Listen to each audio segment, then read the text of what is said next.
فترة ممكنة في منتصف الملعب.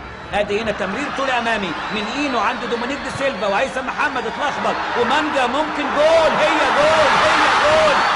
هو مانجا. هدف طعمه حلو يا مانجا. هدف جميل جميل. احمد منتخبنا الوطني دون ال20 سنة.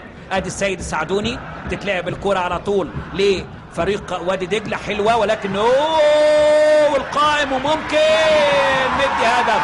جول جول جول جول لعبد الفتاح الأغا. يا سلام يا سلام. هدف حلو جدا لله.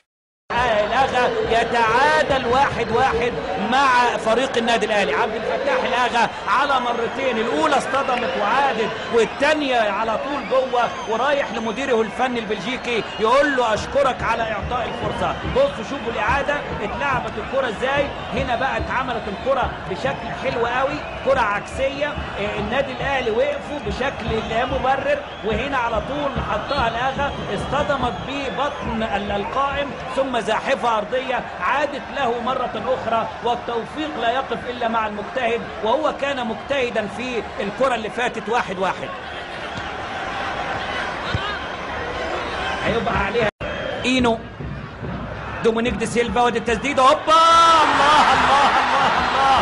هدف ثاني روعه للموريتاني السنغالي. يعني اول اهدافه في الدوري الممتاز مع فريق النادي الاهلي.